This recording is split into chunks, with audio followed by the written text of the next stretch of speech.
aí sobre um tema importante agora no momento de pandemia, né, que é a segurança alimentar do planeta, e fazer uma análise breve aí sobre as principais cadeias de produção do Brasil, onde está gerando e vai gerar milhões e milhares de empregos aí na área do nosso setor do agronegócio, né, da área do café, da cana, da pecuária, dos grãos. Então, o Brasil líder mundial do segmento, então agora cada dia mais precisando desse setor aí, né. Então, o tema é importante, que nem já citou. Então, vamos começar a bater um papinho sobre o nosso segmento num período de pandemia, né? Então, o que é que vem pela frente? O primeiro tópico que eu coloco aí é o agro nos tempos de coronavírus. Então, essa pandemia que apareceu, talvez ela seja um start importante aí para o Brasil ainda se destacar mais ainda no agro aí nesses próximos anos. Vai abrir mais janelas para nós, já está abrindo, né? Então, estamos exportando nesse ano aí, depois a gente vai comentar específico, mas nós estamos em níveis recorde históricos de exportação no setor, com exceção do café, que não está nessa linha, mas os demais produtos todos estão com recordes nesse primeiro semestre, justamente porque o mundo está num período de busca de alimentos, e cada vez mais alimentos, e como a maioria da população do mundo, nesses últimos 4 meses, ela se alimentou no domicílio, então nós tivemos os restaurantes fechados e todos os problemas. Então, quando foi por alimentação para o domicílio, a pessoa começa a olhar o que eu vou consumir, os alimentos, ela começa a ter mais tempo para investigar, né, o alimento, para consumir alimento de verdade. Até a gente escreveu um texto com a revista que é o consumidor do mundo vai consumir comida de verdade, porque um dos fatores importantes que é o coronavírus é que o impacto inicial que se aponta é que ele saiu aí do morcego, né? Então, do morcego ele passou para o ser humano. Então, já trouxe um impacto. Esses hábitos alimentares, principalmente asiáticos, eles começam a ser avaliados aí. Será que no mundo moderno precisa estar consumindo morcego, consumindo ratos, filhotes de ratos vivos, cobras, escorpiões, e aí vai uma gama de produtos, né, que nem agora tem aquela brincadeira que tem que chamar os chineses para mim comer os bichinhos aí na Argentina, né, que estavam entrando aí no Brasil aí, nessa nova temporada. Mas o que a gente está vendo é que a população do mundo, nesse período, que é um período curto, 4 meses, ela está mudando o hábito alimentar. Quando se está consumindo em casa, que nem aqui no Brasil, a população voltou aos hábitos tradicionais, porque você não tem mais um restaurante para ir, não tem aquela disponibilidade grande de opções de comida, e a gente está vendo que no Brasil o consumidor brasileiro voltou para o arroz com feijão, com a comida básica, uma alimentação saudável em si. E no mundo também, um dos fatores importantes do mundo é a busca. Você pega o mundo asiático, o consumo de arroz também voltou a crescer, que era um produto que estava em queda. Então, a população do mundo voltando a consumir alimentos tradicionais. E o mais importante que o coronavírus está fazendo é uma briga grande com relação à qualidade, né? Então, é um impacto gigantesco, e cada dia tem um susto a mais, porque nessa segunda onda do coronavírus na China, o que se aponta nas últimas semanas é que foi encontrado o vírus num volume de salmão, numa feira, de salmão resfriado, não era um salmão congelado. Então, cada vez mais o consumidor vai saber, mas esse alimento tem garantia, ele tem uma origem, tem uma procedência, e aí o que a gente aponta, né? O consumidor consumindo comida de verdade. Então, produtos muito exóticos, eles vão ficar muito restritos. E aí nós vamos ficando cada vez mais pressionados, né? Então, nessa onda inicial da alimentação, da qualidade, do meio ambiente, então, isso a gente já está sentindo, e agora muito rápido, nesse período de pandemia, ele está acontecendo rapidamente. E o que obriga o produtor a melhorar, né? Então, a gente fala do produtor de café, do produtor de grãos, ele se tornar cada vez mais competitivo. E como nós estamos no Brasil, a situação é mais complicada ainda, porque o Brasil, como é líder mundial do agro, o Brasil é o maior exportador mundial do agronegócio, ele é hoje a vidraça do mundo. E todo mundo quer tirar pedra em nós, porque nós somos o mais competitivo na produção de café, nós somos o mais produtivo na produção de açúcar, nós somos o mais competitivo na produção de soja, na produção de carnes, na produção do próprio etanol, aí, que hoje o mundo afora usa aí para higienização. Então, o Brasil, como líder mundial e que tem os preços mais competitivos, ele se tornou, para muita gente, é o vilão. Então, isso que a gente tem que seguir as regras para não dar oportunidade para os vir em cima da gente e começar o Brasil a deteriorando a Amazônia para produzir a soja, produzir os grãos. E todo mundo sabe que a Amazônia produz quase nada de soja, então, mas a gente tem que ter as defesas. O produtor está degradando o planeta porque está produzindo café. Isso não é verdade. Então, o produtor de café, ele preserva as propriedades, ele preserva o meio ambiente. E aí vai os demais segmentos do agro também, a mesma coisa, então obriga o produtor a melhorar a cada vez mais, né? Então, isso também obriga nós técnicos, né? Porque eu também sou engenheiro agrônomo, sou técnico agrícola, que nem vocês estão na escola agrícola. Eu, primeiramente, fiz técnico em agropecuária, e o primeiro estágio que eu fiz foi no Norte do Paraná, em café, logo após naquela época da geada, que acabou com o cafezal do Paraná. Então, depois disso, eu fui direcionando a área de grãos, a minha especialidade é o mercado de grãos, mercado de soja e proteínas, e a gente vê que obriga os técnicos a serem cada vez melhores, né? Os agrônomos, os técnicos agrícolas. Então, o mundo está tão ágil que obriga a gente a evoluir. E isso o consumidor está fazendo com os alimentos. A gente faz isso com os alimentos no dia a dia, que é cada vez produtos melhores e mais baratos, né? E em tempos de pandemia que nem está aí, né? Não podemos ficar parados para não ficar que nem o meu porquinho aí. Então, o mundo quer qualidade. Então, você vai ver cada vez a evolução. E o que são os principais grãos? Então, a gente vai dar um panorama do que é o agro do mundo, que a gente não tem muitos produtos no planeta que vão ficando no longo da história. Então, se a gente começar a falar da história do setor agrícola, da alimentação do mundo, a gente vai ver que há 12, 14, 15 mil anos atrás, nós tínhamos basicamente o trigo na alimentação, e a gente evoluiu, veio o trigo, veio o milho, veio o arroz, e veio poucos outros produtos aí. O último que entrou na era moderna aí, que é a soja, e então não tem muita coisa para ir. Todos que a gente está produzindo hoje, nós somos excelentes competidores a nível internacional. Mas antes de falar sobre os grãos e a alimentação do mundo, como nós estamos em fase de pandemia, sempre tem aquela faixa da população dizer o mundo vai acabar, o mundo vai eliminar, vai vir uma doença, vai acabar com o planeta, e nós estamos numa evolução que sempre vai ter mais pandemias, isso pode ocorrer, e cada vez nós vamos estar mais preparados para isso. Então, essa que veio agora é uma pandemia que vai obrigar nós a ser mais ágeis, mas um dos fatores importantes que nós temos que abordar é com relação a ter população no mundo. Nós precisamos de consumidores. Então, o Brasil, como maior exportador do segmento, nós temos que ter gente. E para dar um panorama inicial, a gente fez uma breve apresentação sobre como é que foi a população do planeta. Então, o primeiro bilhão de pessoas, o planeta só teve em 1840, então há pouco tempo atrás. 1 bilhão de pessoas. Em 1960, nós já tivemos 3 bilhões de pessoas, então daí nós passamos aí, andou 120 anos, e nós aumentamos em 3 vezes a população do mundo.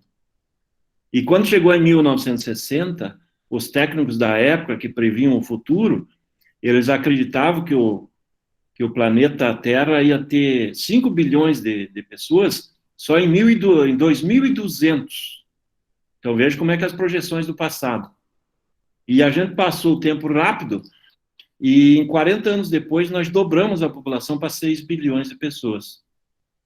E no ano de 2000, a projeção que a população do mundo, daquela época para frente, ia crescer num ritmo mais lento. E nós íamos ter 7 a 7,5 bilhões de pessoas só em 2050. Então, esse era o pensamento em 2000. E a população do mundo continuou evoluindo, a população crescendo, a idade avançando e a população vivendo mais.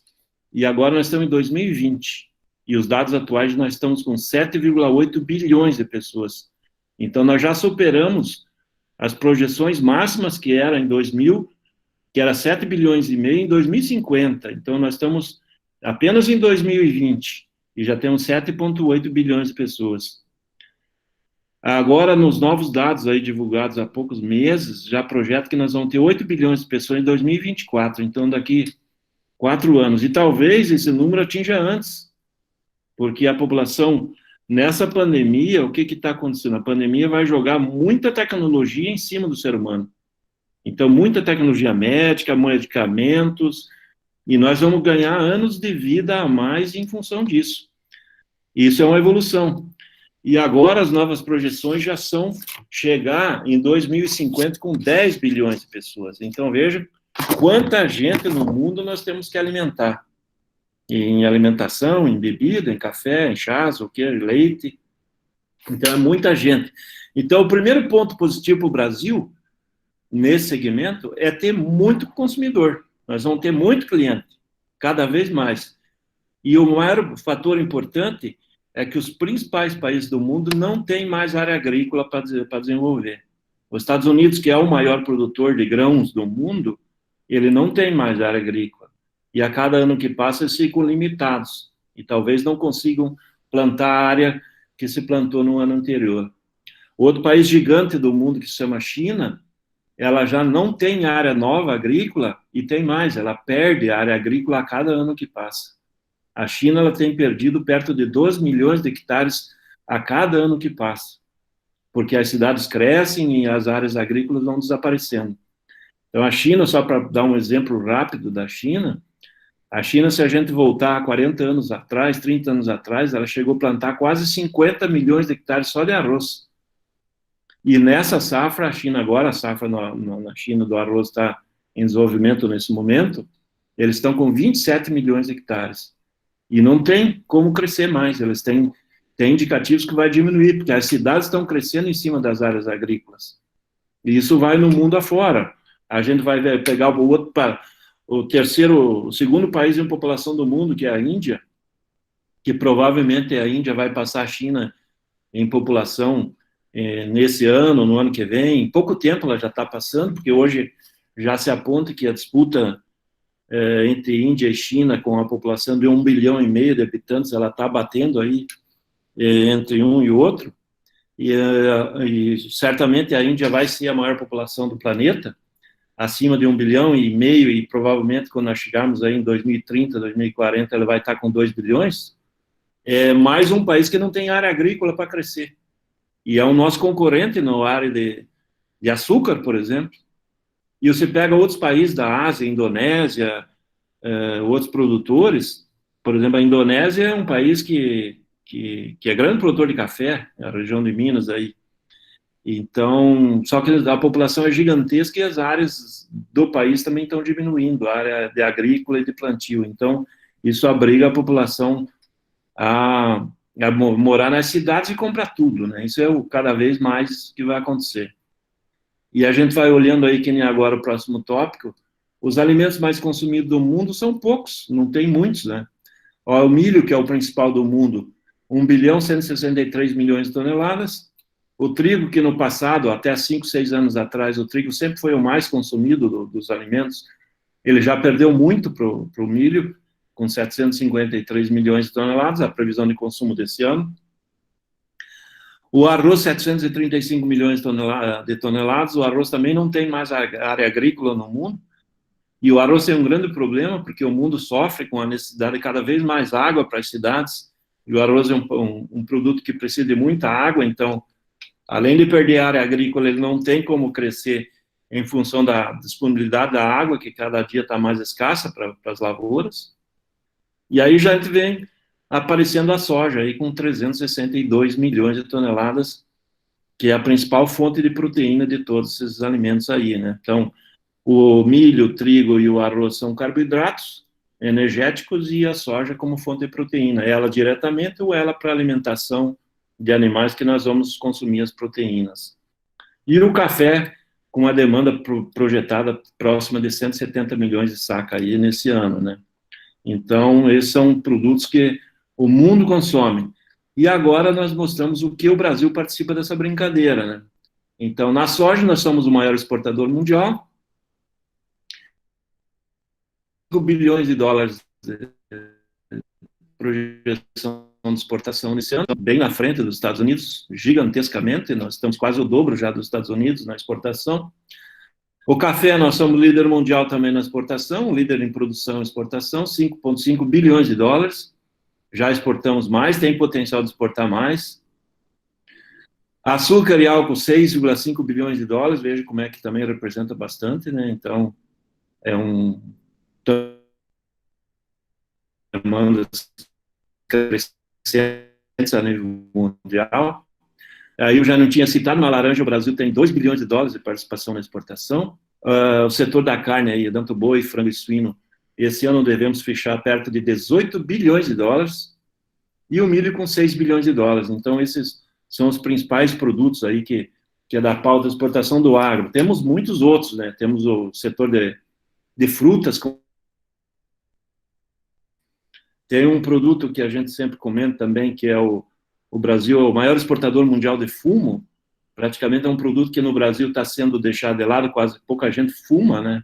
Mas nós somos o maior exportador mundial de fumo e exportamos mais de 2 bilhões de dólares também com fumo para o mundo afora. Então, o agro produzindo no faturamento do ano mais de 100 bilhões de dólares. Se a gente olhar hoje, nós faturamos mais de 500 bilhões de reais. Então, traz essa divisa para gerar suporte para a economia brasileira se desenvolver. Então, tudo isso aí funcionando e girando, né?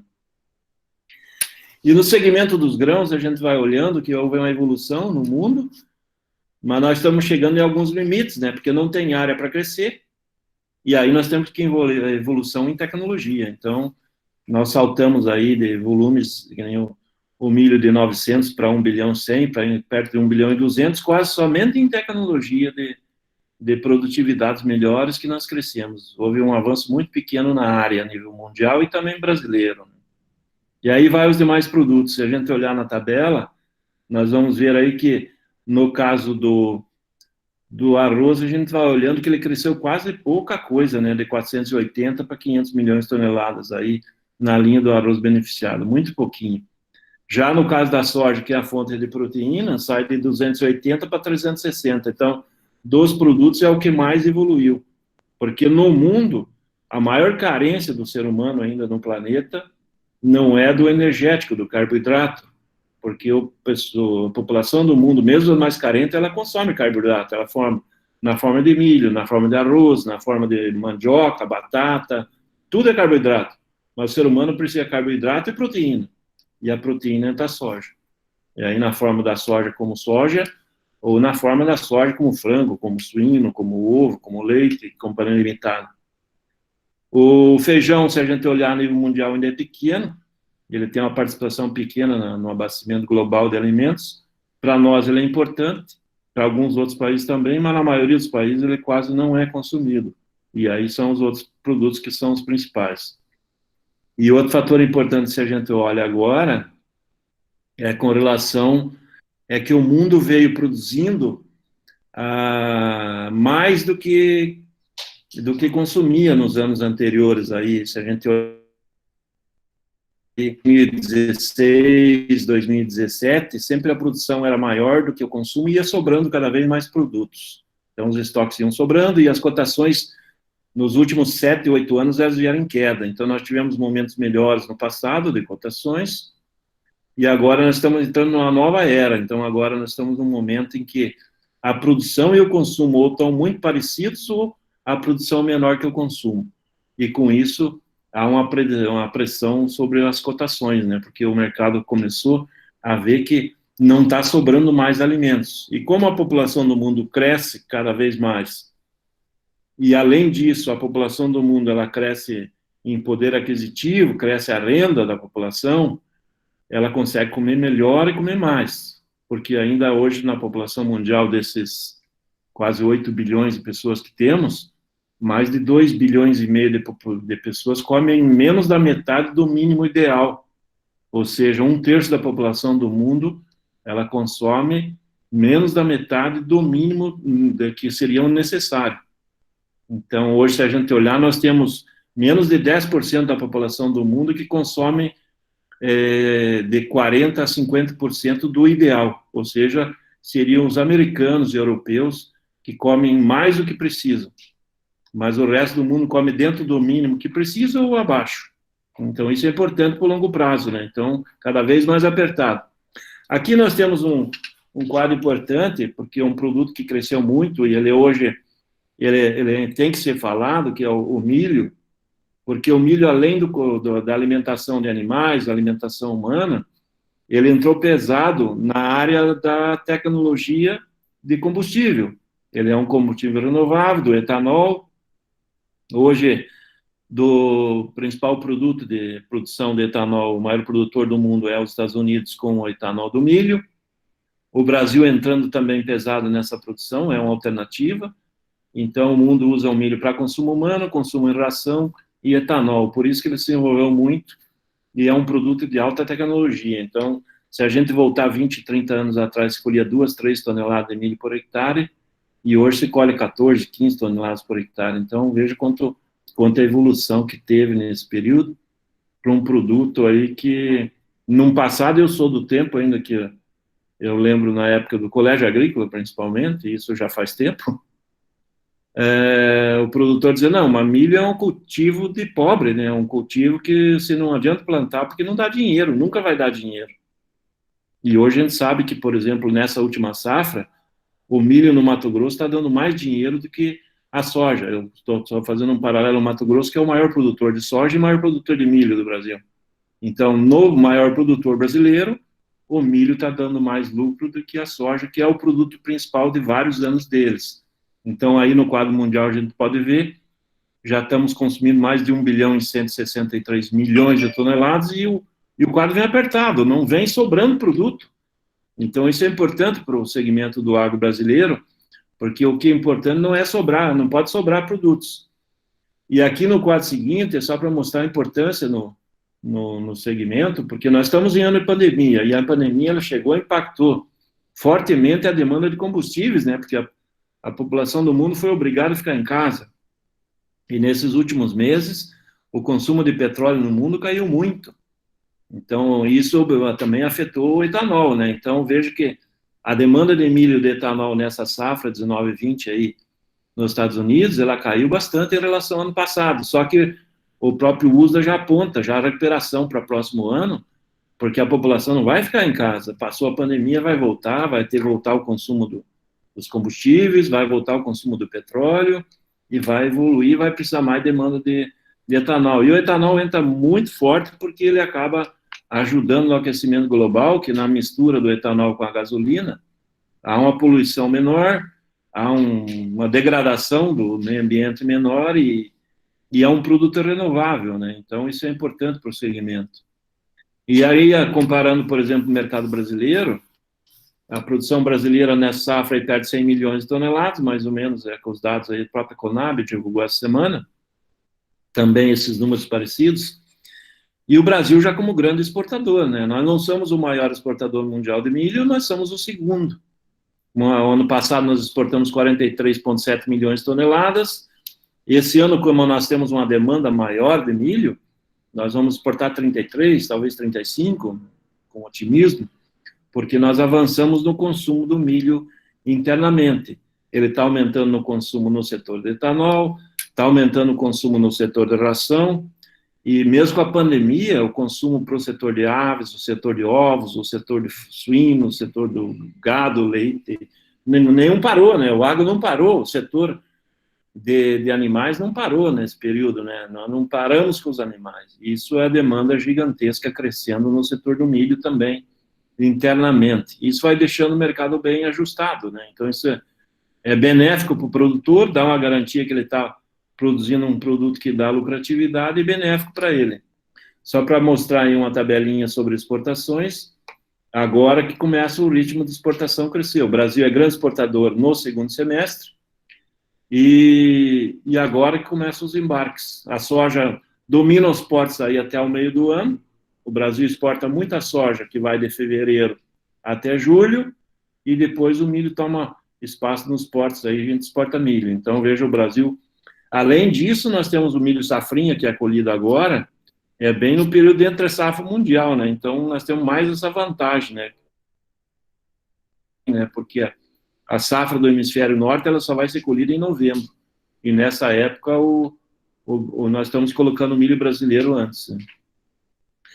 O outro nós temos que mostrar, e o Brasil é o maior exportador mundial de carne bovina, e aqui a gente pode ver, né? O ano passado nós exportamos 1 milhão e 524 mil toneladas, e esse ano provavelmente nós vamos passar disso, né? Até agora, no acumulado do ano, nós estamos com um recorde histórico.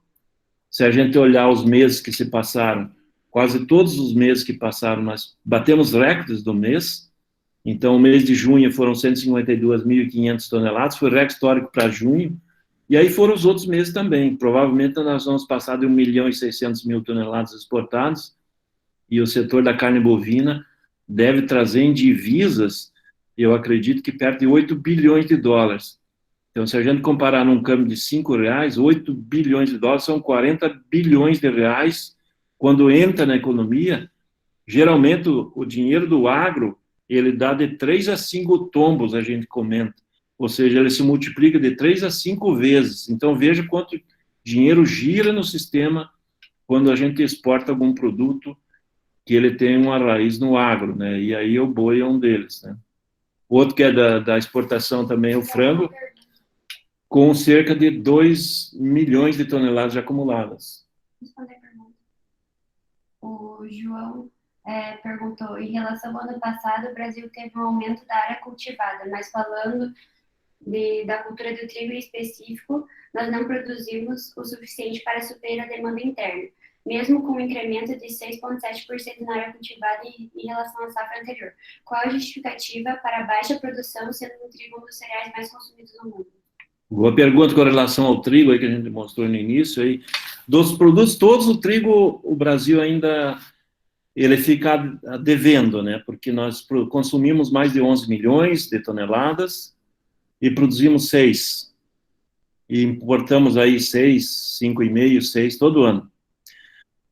O grande problema do trigo é que nós estamos num país tropical, então nós temos uma dificuldade de se produzir e garantir safra, né? Porque às vezes tem geada, às vezes tem tempo seco, e como o mercado internacional aí, ele coloca um trigo muitas vezes muito competitivo, e tem muitos países que subsidiam a agricultura, então a Europa subsidia o produtor, e a Europa é exportadora de trigo. Os Estados Unidos têm as grandes planícies americanas que produzem muito trigo, e é um trigo muito competitivo e tem um custo baixo, e tem riscos pequenos de perdas. Então, nós temos uma dificuldade. Eu acho que o trigo, ele vai começar a evoluir de agora em diante, principalmente aí no Brasil Central, Minas Gerais, porque ele entra como uma alternativa, principalmente nas regiões que pode fazer irrigação. O produtor pode fazer praticamente 3 safras nessas regiões, uma safra de verão sobre condições de chuvas regulares, uma safrinha com parte irrigação, parte chuvas normais, e uma terceira safra como um trigo aí com irrigação. Então, eu acho que o Brasil ainda vai achar o seu ponto certo aí para se definir no trigo nesses próximos anos, porque nós já temos variedades de sementes bastante competitivas. O trigo brasileiro hoje produzido, ele já tem uma qualidade até melhor que o argentino, que é um país que é bastante competitivo. Nós importamos muito trigo da Argentina. Então, hoje, o trigo melhorador brasileiro, ele é usado para melhorar o padrão do trigo da Argentina, mas ainda os demais países conseguem colocar trigo com um mercado bastante competitivo no mercado brasileiro. Então, atrapalha nós, hein? Mas eu acho que isso vai mudar rápido, não vai demorar muito, não. Essa safra a gente está vendo já o mercado do trigo é em função do dólar aí alto, o trigo importado chega a mais de R$ 1.200 a tonelada, e o nacional está 1.100 e o produtor ganha dinheiro. Então, essa questão do trigo, eu acho que é uma fase que nós temos que melhorar. Como nós já melhoramos no milho, nós também já fomos pouco competitivos no milho, e hoje somos muito competitivos. Então, nós vamos evoluir bastante. É a mesma coisa no café, nós somos sempre o maior produtor em volume, mas no passado nós não tínhamos qualidade. Hoje nós somos o melhor em produção mundial, em volume, e se a gente olhar na qualidade, nós temos os melhores cafés do mundo também. Então, mas é questão de melhorar. E eu acho que o trigo é uma passagem rápida para nós tornarmos autossuficientes e talvez no futuro até exportadores, né? E para completar, para fechar a carne, que nem eu já citei, nós estamos no frango 2 milhões de toneladas, o Brasil é o maior exportador mundial de frango também, é bem na frente dos demais concorrentes. Nós temos no setor da carne, a carne mais barata do mundo, e nós somos o maior exportador. Então, é difícil alguém competir conosco, mas eles sempre colocam uma pedrinha na nossa vidraça. E nós estamos começando a crescer fortíssimos também no suíno, na exportação, principalmente agora com a China entrando, precisando de comprar grandes volumes de carne. Só para dar uma ideia, esse ano de 2020, em função de toda essa questão da pandemia, já do ano passado a China também teve um problema com a peste suína, e a carne mais consumida na China é a carne suína. Entre todas as carnes, a China vai precisar de 10 milhões de toneladas de carne esse ano. Então, veja o volume. E nós vamos exportar aí perto de umas 4 milhões de toneladas de carne de frango, mais 1 milhão e 600 de bovinos, e vamos para 800 a 900 mil toneladas de suíno. E a China sozinha vai comprar 10 milhões de toneladas. Então, veja o tamanho desse mercado. E nós somos o maior exportador mundial, então não tem como parar, né? Então, é o segmento da carne, que nem eu citei no começo, talvez chegando aí a 18 bilhões de dólares em faturamento, para trazer essas divisas para nós. E para dar um panorama na área da ecologia moderna, aí, vamos dizer assim, do etanol no Brasil, além do etanol da cana, o segmento aí, principalmente Mato Grosso, as regiões mais distantes do porto, para não ficar passeando com milho, se resolveu industrializar o milho que está se produzindo muito mais do que se consome, principalmente o Mato Grosso. O Mato Grosso produz quase 35 milhões de toneladas de milho e tem um consumo aí de 5 a 6 milhões. Então, começou a investir pesado em usinas de etanol de milho. E no ano passado nós tínhamos 8 indústrias produzindo cerca de 1 bilhão e 700 milhões de litros e usou 4,1 milhões de toneladas de milho. Esse ano, se não tivéssemos aí a pandemia, não tivesse uma paradeira desses 4 meses, nós íamos consumir mais de 6 milhões de toneladas de milho.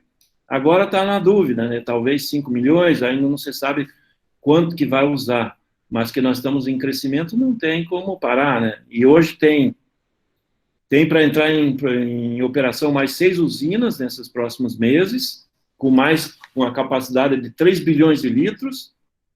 Só essas usinas vão usar 7 milhões de toneladas de milho a mais. Estão em projeto para os próximos 2, 3 anos mais 7 indústrias, com uma capacidade de mais 3,5 bilhões de litros, e vão usar mais 8,3 milhões de toneladas de milho. Então, veja o segmento do milho e quanto vai usar em poucos anos. Então, nós temos um total previsto aí nessa fase, 8,2 bilhões de litros de etanol só de origem de milho, né? E quase batendo perto de 20 milhões de toneladas de milho para consumo para esse segmento.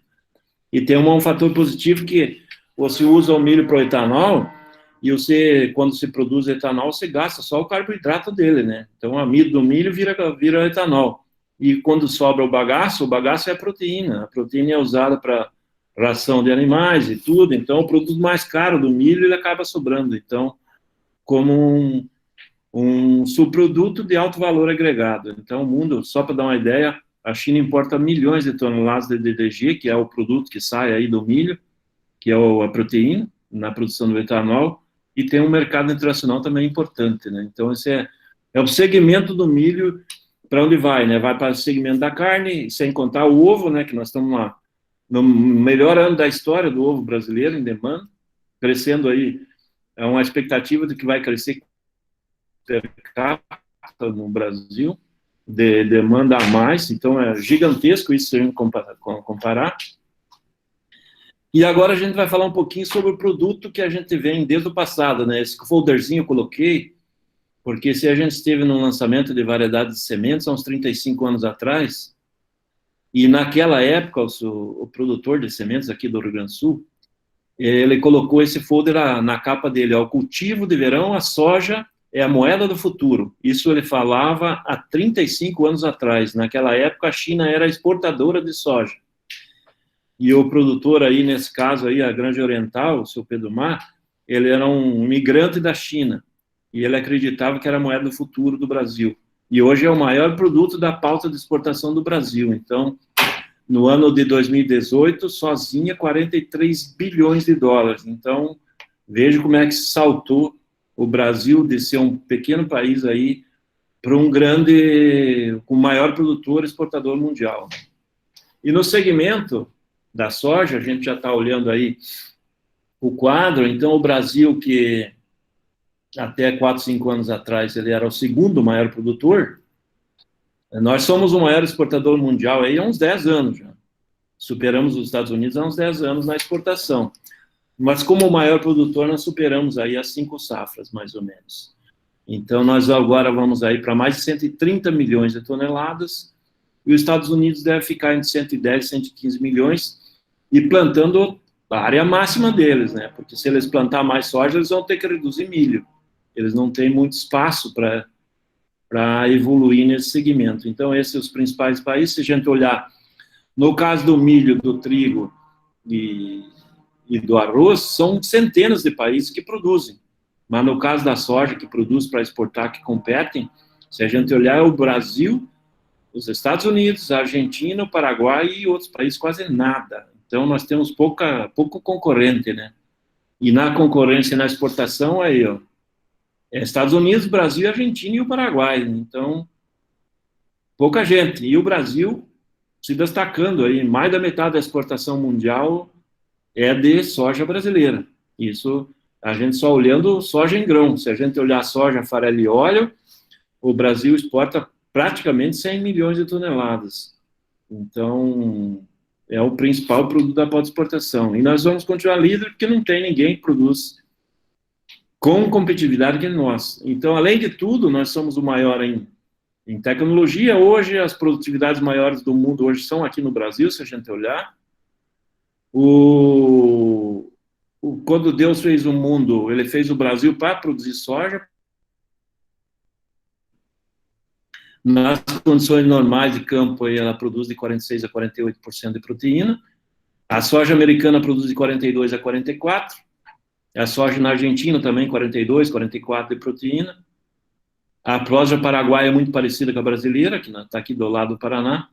Mas nós temos, como a soja ainda é valorizada pela proteína, nós temos uma soja que tem sempre de 2% a 4% a mais de proteína. Então, é mais um fator importante aí para nós ser líderes mundial, né? Porque quando você vai comprar a soja de um país, você pode comprar a soja que tem mais proteína, você vai comprar aquela, né? Então, e o mercado paga mais um pouco para nós que paga para a americana. Na oferta e demanda, a gente vai vendo que a soja é um produto que cresce a passos galopantes a nível mundial, justamente em função de que cada vez mais o ser humano precisa de proteínas, né? Ele precisa consumir ovos, ele precisa consumir leite, ele precisa consumir a carne de frango, a carne de suíno. Os peixes são criados hoje com ração, e a ração é feita com farelo de soja.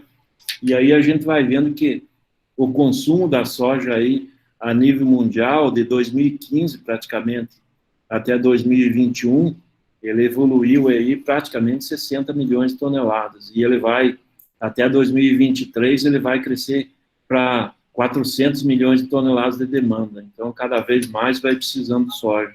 E não tem alternativa, né? Não temos um produto concorrente como fornecedor de proteína e para atender as demandas que vem pela frente, né? Então, é a soja liderando. Aqui no gráfico a gente pode ver que nos anos anteriores nós tivemos vários aí com produção maior que o consumo, e isso acabou diminuindo. A soja teve os melhores momentos da história dela, chegou a ser vendida, negociada em Chicago a $18 por bushel. E agora, ela, hoje, essa semana, ela está na faixa de $9, e ela está numa fase de crescimento. Nas últimas semanas, ela estava de $8,5, $8,40, agora já está evoluindo para a parte de $9, um pouco acima. Mas ela, historicamente, ela já deu momentos muito melhores. E a tendência dela é evoluir agora para cotações maiores, porque ela, nessa faixa de $9, ela não dá lucro para o produtor americano. A soja teria que estar na faixa de $10,5, $11. Aí ela conseguiria dar lucro para o produtor americano. E nesse nível de $9 em diante, ela já dá lucro para o produtor brasileiro. Mas para o produtor paraguaio, ela tem que ser acima de 9,5. Então, veja como é que nós temos uma vantagem. Então, o mercado tem que evoluir para dar condição dos outros continuarem produzindo. E ele vai evoluir, nós vamos conseguir ter margens de lucratividade melhores. Então, essa é a condição da soja nessa tendência. E um dos países mais importantes do mundo hoje no agro chama a China, porque é o maior importador de alimentos do mundo. Hoje é a China. Ela é a maior importadora de soja como principal produto, 96 milhões aqui apontado pelo USDA, a gente acredita que ela vai bater 100 milhões, o próprio governo chinês aponta que nessa safra 2020-2021 eles vão importar mais de 100 milhões de toneladas. A China é o maior importador mundial do segmento da carne também, do segmento de milho, ela está disputando e vai crescer muito, vai ser o maior importador mundial de arroz, é a maior importador mundial de trigo, ou seja, todos os alimentos a China é o maior importador, né? Tem uma população gigante, precisa alimentar esse pessoal. E vai continuar, não tem saída. Né? Ver a exportação brasileira de soja. Então, o melhor ano brasileiro foi em 2018, aqui é soja em grão, não está o farelo nem o óleo. Foram 83,5 milhões de toneladas. O ano passado, 75 milhões de toneladas. Esse ano, nós vamos passar novamente perto de 80 milhões de toneladas. Talvez não chegue às 83 do ano de 2018, porque a demanda interna também tem crescido. Então, não tem sobrado todos os mesmos volumes. Mas o Brasil, com isso, ele lidera a nível mundial disparado, né? Só para dar uma ideia, a exportação americana deve ficar perto de 45 milhões de toneladas. E nós estamos ainda no meio do ano, já exportamos 65. Já vendemos 20 milhões a mais do que os Estados Unidos no ano todo. Então, que é o segundo maior exportador mundial. Então, o segmento do agro, ele está abrindo oportunidades aí, desde a área do produtor, do campo, do setor da inteligência, que a gente comenta aqui, que é o setor do estudante, de agrônomos, técnicos, veterinários, todo que está na área, é um dos segmentos que vai abrir mais espaço para trabalho, para produção, porque cada vez nós vamos estar mais obrigados a melhorar para produzir mais, com mais qualidade, mais segurança, e não tem como mudar. Então, é o caminho que nós estamos indo. Por isso que a gente colocou aqui, o agro não para, vocês também não podem parar, porque tem que estar aprendendo mais. Nós somos cobrados dia a dia, o produtor vai ser cobrado, e ele está sendo cobrado por uma coisa que ele gosta de fazer, né? O produtor gosta de ver a lavoura, ele gosta de ver a lavoura evoluir, isso no mundo é assim. O técnico, quando vai dar uma assistência, ele gosta de ver lá o resultado que ele levou. As tecnologias estão chegando, os drones estão chegando, já está na agricultura, a agricultura já está começando a trabalhar com tratores sem operador, então veja quanta coisa está acontecendo.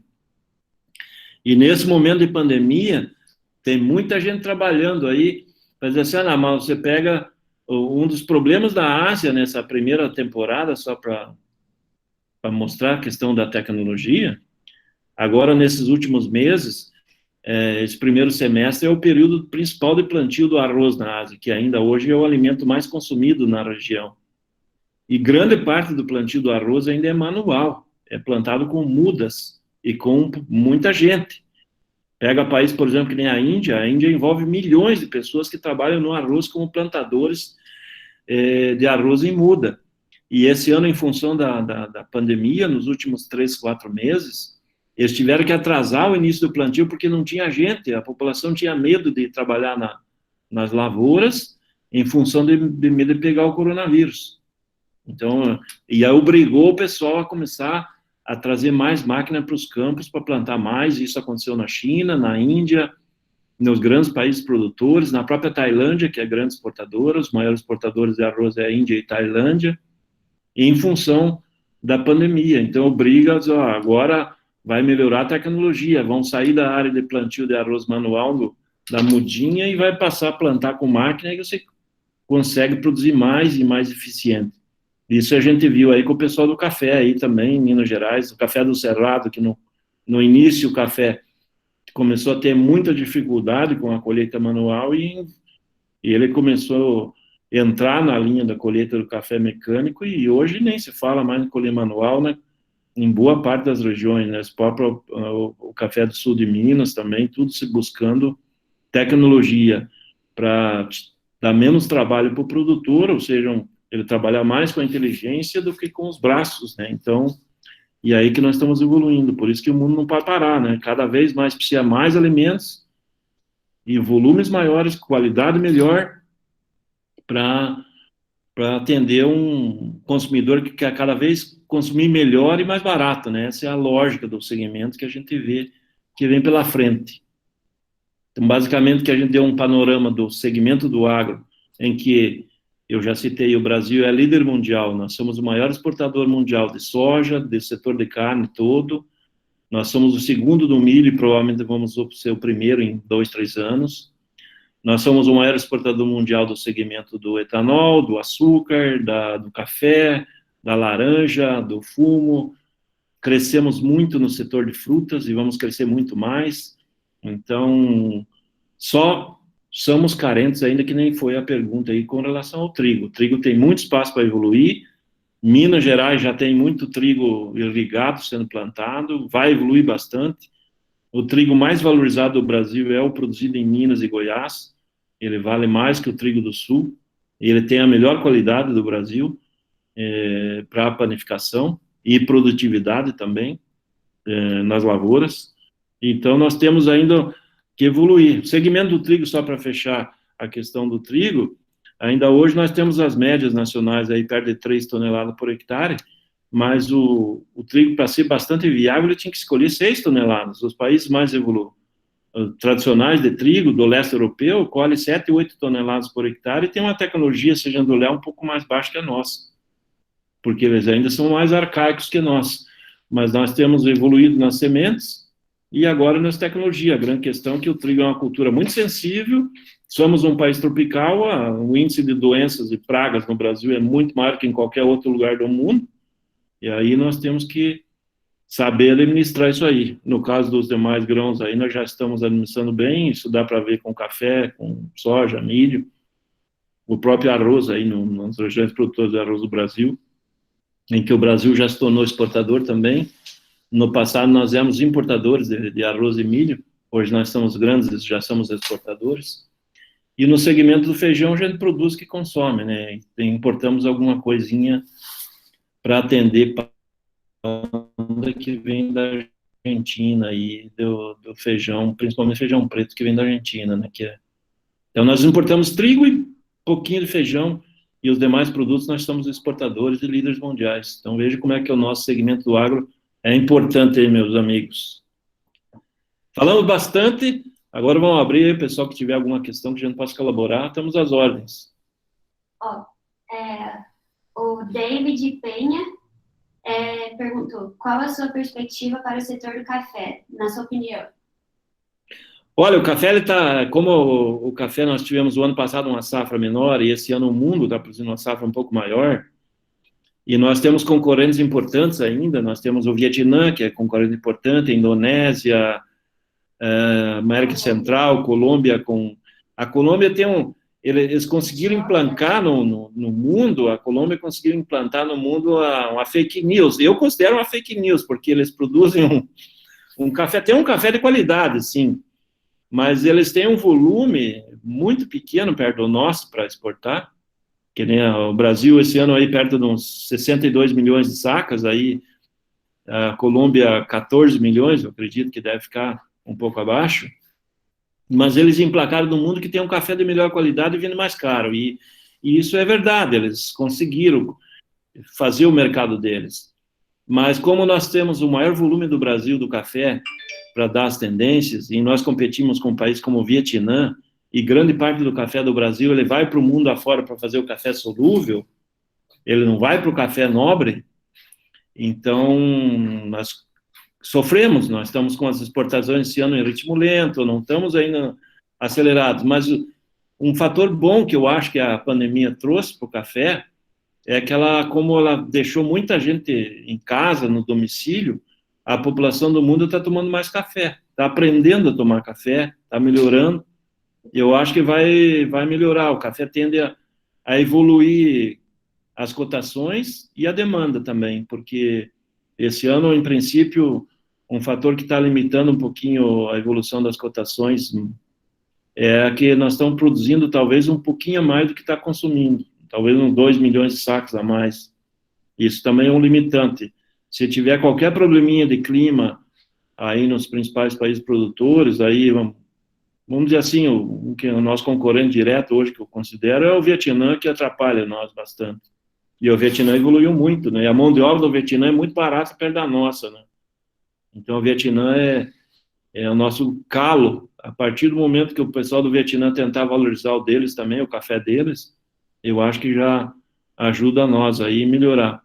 Porque nós competimos aí a nível internacional com a maioria dos cafés, com café de baixa qualidade, que é o café padrão para café solúvel. E aí eu acho que tem espaço para crescer e evoluir, só que não é uma evolução aí desses próximos dias. A tendência é do mercado melhorar, a demanda vai melhorar, essa pandemia provavelmente ela vai trazer como reflexos aí um consumo que cresceu, mas ainda não apareceu efetivamente nos negócios, e posteriormente nós vamos ver esses valores sendo trazidos aí para as cotações do café aqui no Brasil também, mas é uma fase de evolução no café, sim, em cotação. Eu acho que a fase mais crítica de preço baixo já passou. O Jonathan, tem várias perguntas aí, mas o Jonathan perguntou, ele falou que ele está se formando agora em cafeicultura, e ele quer saber a respeito do café, como você disse, talvez não seria o ideal mudar o foco para um café de melhor qualidade, melhorando a exportação e sendo mais competitivo no mercado, sendo mais rentável.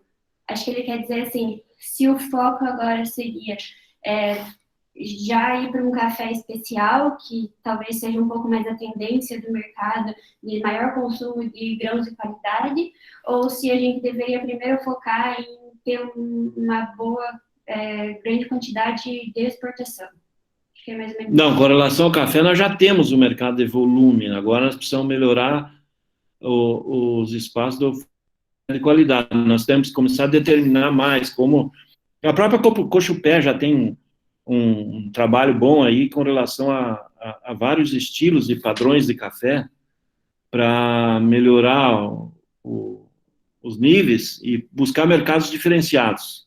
Existem muitos mercados diferenciados. E eu acredito, por exemplo, que nem a própria China, hoje a China tem uma população muito grande entrando na classe média e classe alta, em que vai abrir espaço para esses cafés melhorados. E a China provavelmente vai comprar muito produto brasileiro aí no futuro, não distante, de café nobre. Porque o Vietnã, como é um país, por exemplo, que tem um clima não muito diferente do Brasil e tem muita chuva, eu acho que o Vietnã, que está do lado lá da China, e é um grande produtor e exportador, ele não consegue fazer padrão de qualidade de café como um café mineiro, por exemplo. Então, eu acho que o nosso café teria uma condição de ter um padrão de qualidade melhor. Porque países, por exemplo, que nem fazem cafés diferenciados, tipo uma Etiópia, e a própria Colômbia, que se diz um café diferenciado, que ele é colhido a grão, no meio do mato, são agriculturas muito arcaicas. Esses são aquele pequeno produtor, não é uma agricultura que vai sobreviver, porque o volume é muito pequeno que o produtor pode fazer quando é um colhido grão a grão. Então, isso não é inviável. Mas o café mineiro, de padrão e classificação, ele tem que buscar a qualidade mesmo, porque nós estamos hoje ainda o volume maior é café commodity, café para café solúvel. O Renan Oliveira falou que a diferença de preços melhores dos cafés colombianos em relação ao nosso está apenas no marketing, porque não possuímos no exterior, tanto o marketing quanto os colombianos. Verdade, a Colômbia, se você pegar e olhar, quando você tem o torneio de Roland Garros lá na França, lá de tênis, geralmente você vai ver as placas lá, Café da Colômbia. Então, existe um marketing internacional. Você pega, mesmo nos Estados Unidos, em alguns jogos do basquete, do beisebol deles, lá tudo aparece nas placas, nos estádios, lá, Café da Colômbia, e ainda hoje não temos muito isso do Café do Brasil. Mas eu acredito que os próprios mercados vão se ajustar para isso, e hoje o mundo ele evoluiu tão rápido com relação aí à própria pandemia, que o marketing hoje não precisa estar diretamente nesses grandes shows aí e eventos, porque hoje com a internet, no mundo afora, eu acho que o Café do Brasil vai ficar conhecido rapidamente aí com relação a isso, para ter os melhores cafés. Tem que fazer, vocês estão em Minas, principalmente aí nessas regiões que fazem produtos nobres, é fazer vídeo, mostrar as plantações, alta qualidade, e colocar nas redes sociais, aí o mundo vai conhecer. Hoje vai vender o café de Muzambinho para o mundo afora, o cara sai lá do Oriente Médio, do Emirados Árabes, vi lá no Muzambinho um pé de café, coisa mais linda do mundo, eu quero o café daquela região lá, e pronto. E eu acho que essa questão do marketing, a Colômbia, nos últimos 30, 40 anos, sempre teve um marketing muito pesado, mas eu acho que não precisa mais isso. O mundo mudou, e eu acho que nós vamos passar por cima disso rapidamente. Também perguntaram sobre o café do tipo especial, que são cafés com altas pontuações, né? As perspectivas do Brasil, eu acho que tem que comentar. Hoje o Brasil, se a gente for olhar nos padrões, nas classificações dos melhores cafés do mundo, se a gente pegar aí uns 50 melhores do mundo, nós temos 40. Então, e nos volumes dos melhores cafés do mundo, nós temos a maioria também em volume, porque nós temos cafés excelentes em grandes volumes. É diferente de alguns países aí, alguns lugares da Etiópia que faz um volume, um café diferenciado, mas o cara tem um volume pequeno, meia dúzia de sacas. Nós temos volumes e qualidade. Isso, para o mercado consumidor, isso é muito importante. João perguntou, Vlamir, o Brasil como peça principal atuando na alimentação do mundo, como você visualiza o crescimento das indústrias brasileiras de beneficiamento dos produtos do agro para exportação dos produtos já beneficiados?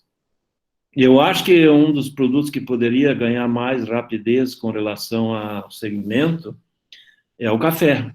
O café, a gente poderia estar exportando um café pronto. Por que a gente pode estar mandando café para a Europa para eles fazerem o café solúvel lá, se a gente poderia mandar o café pronto, solúvel? Ou mandar o café pronto, já a vácuo, embalado, num padrão, numa marca nacional. Então, é porque ainda hoje tem as grandes tradings do negócio, principalmente do café, tem marcas, são europeias, a maioria, e elas gostam de beneficiar na casa delas. Então, é por isso que a gente vende o grão ainda in natura.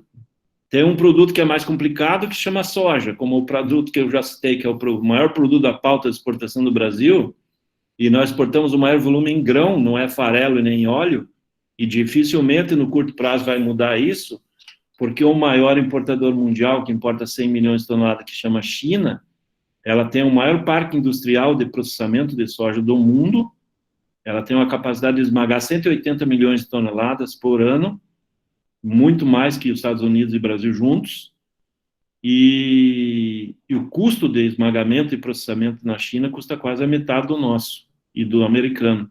Então, para ela é mais vantagem levar o grão, beneficiar lá, transformar em farelo e óleo lá, do que ela comprar os produtos aqui, porque o nosso custo de energia é muito alto ainda hoje no Brasil, o custo de energia nos Estados Unidos é menor que o nosso, mas é alto também. Então, para você fazer transformar uma tonelada de soja em farelo e óleo, aqui no Brasil vai custar uns $25. Nos Estados Unidos vai custar hoje, mesmo com gás de xisto, lá que barateou o custo industrial deles, vai custar uns $18, $20. Na China custa $7, $8. Então, só para ver o comparativo nesse segmento. No segmento da carne, não, nós já mandamos a carne já de várias maneiras, no peito de frango, coxa de frango, os cortes de boi. Aí no segmento da carne só não mandamos assado, churrasco, porque ainda não dá, mas o segmento da carne já vai tudo certinho. Pegando isso da carne que você está falando, só porque tem muita pergunta aqui, né, para dar tempo de todo mundo ver. E se o pessoal estiver me escutando, eu estou pegando as perguntas na ordem mais ou menos que tenha sentido com o que ele já está falando, tá? Mas a gente vai tentar responder todos. Aqui, o Renê falou assim, li alguns portais de notícias a queda do consumo de carne aqui no Brasil. A demanda baixou, mas os preços das carnes, pelo menos na região sul de Minas, manteve o mesmo ou até aumentou. Queria entender o porquê desse aumento de preço. Já que a demanda caiu, não seria correto o preço baixar? Boa pergunta. A grande questão é que hoje, como o Brasil é o maior exportador mundial de carne, do setor de carne em geral, então o boi ele é exportado na faixa de $4.000 a tonelada. O dólar saiu de R$3 e R$4, mais ou menos, para 5 e hoje fechou a 5,35. Então, esse fator aí, então nós exportamos uma boa fatia da produção e nós pagamos no mercado interno um valor meio termo, nós não falamos nem o valor da exportação, nem um valor mais baixo. Então, não caiu no mercado interno porque a exportação paga mais caro. Então, se pega a carcaça, vamos pegar o padrão da carcaça toda, quase $4.000 a tonelada do boi. Já chegamos a exportar 4.500 no ano passado. Então, a $4.000 a tonelada, isso dá uns 22 a 24 reais a carcaça, né, o quilo da carcaça.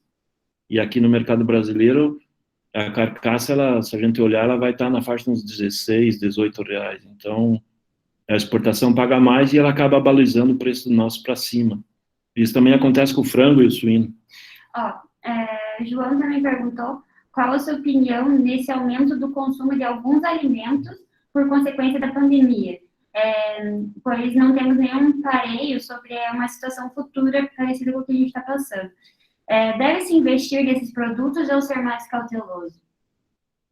Não, o segmento do agro ele tem que seguir na linha do que já é o padrão, né? Cada região tem que se especializar no que se pode, né? Então, se você pega, por exemplo, que nem está numa região aí de Minas, aí, Muzambinho, que é a área do café e do leite, você tem que melhorar esses aí, porque a demanda da pandemia, ela vai tirar alguns hábitos alimentares aí que existiam meio, vamos dizer assim, quase Neandertal, né, que nem se consumir filhotes de ratos vivos que nem tem na Ásia, consumir morcego, o outro, por exemplo, que é uma coisa que é muito consumida na Ásia, cachorros, isso está caindo de moda.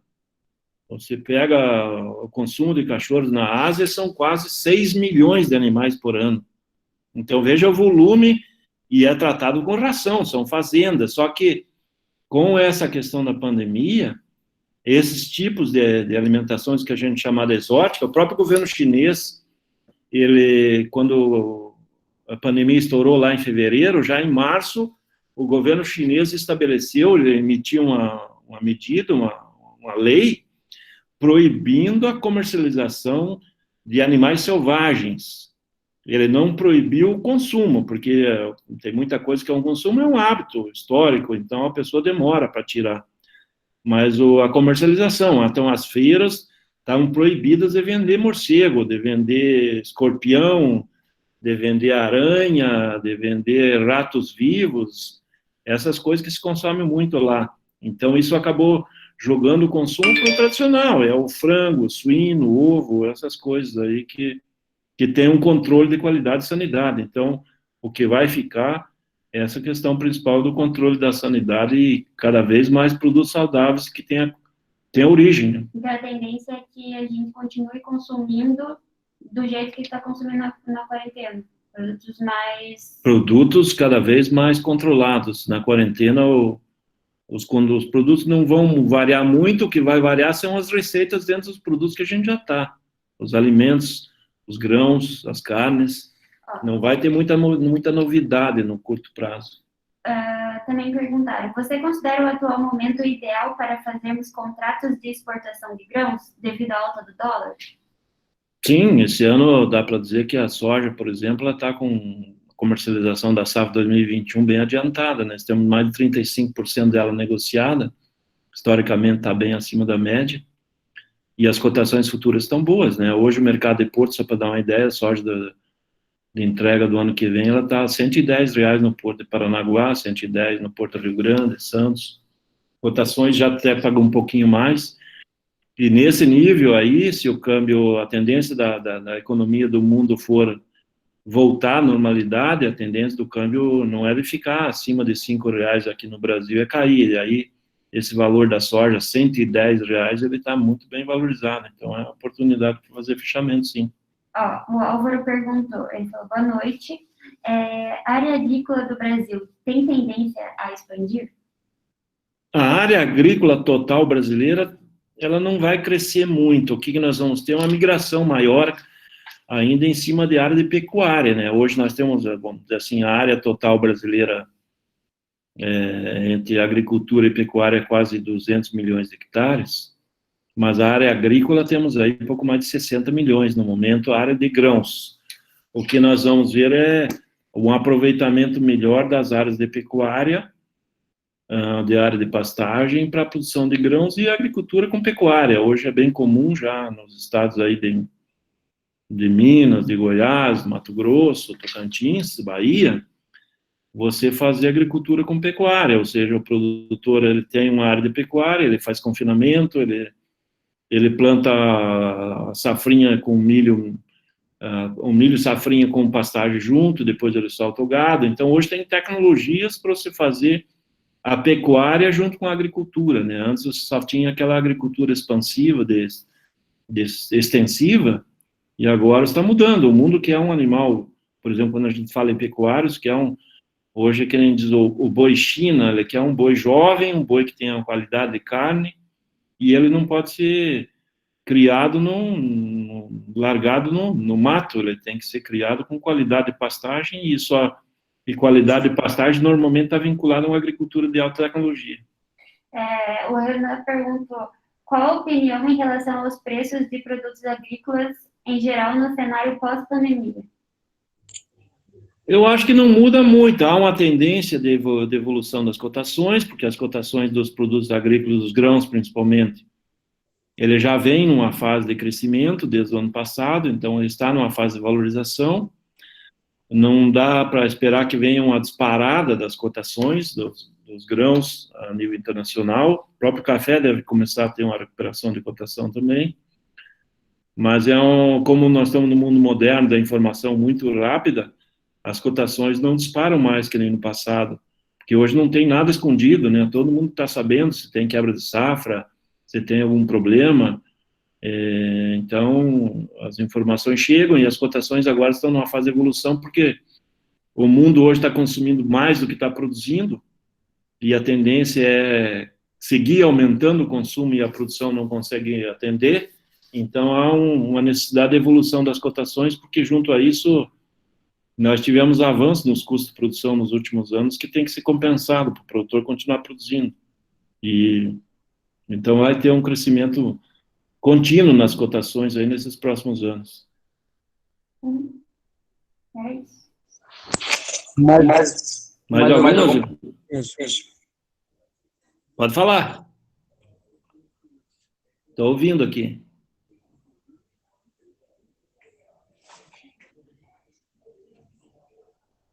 Acho que está tranquilo, Brandalize. Já vamos encerrando, então. Eu queria agradecer em nome aqui do Giga, agradecer bastante pela disponibilidade, o tempo seu aí, tomado seu aí, pelo conhecimento agregado hoje. Muito obrigado mesmo. Espero outra vez a gente combinar de novo para um outro determinado tema, a gente conversar mais uma vez, seria muito bom. Tranquilo, sem problema. É que hoje o tema foi muito abrangente, né?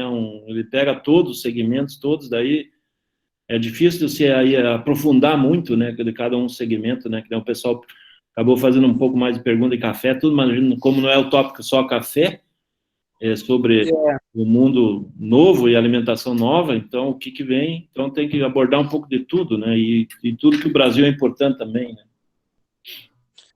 Sim, então a gente agradece bastante, foi uma ótima palestra, muito obrigado mesmo pelo tempo, muita satisfação aí em poder conversar com você. Eu que agradeço e obrigado novamente pelo convite. E acompanhe nós aí no Instagram, que a gente está colocando as informações. Coloca no chat aqui o seu Instagram para a turma seguir, e quem puder compartilhar lá o Instagram dele, galera, vamos compartilhar lá para dar uma força. Tranquilo. E daí qualquer coisa, manda as perguntas lá que a gente responde também. Certinho. Valeu mesmo. Tudo de bom para vocês aí, tem um bom ano pela frente. Que ninguém pega o corona, que fique tudo tranquilo. Tá difícil. Mas vai passar. E nós vamos continuar. E o agro vai continuar. Opa, cada vez vai crescer mais. Que vai continuar. Tem uma turma parabenizando no chat aí. Tem bastante gente falando parabéns. Obrigado. E agradece o Leonardo Santos Maria, que ele agradeceu pela palestra e ele está agradecendo em nome dos professores do campo de Muzambinho.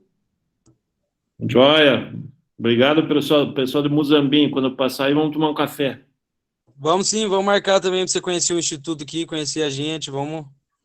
Tranquilo. Quando estiver de passagem, dá um alô para a gente. Tá, joia. Tudo de bom para vocês. Falou. Um abraço.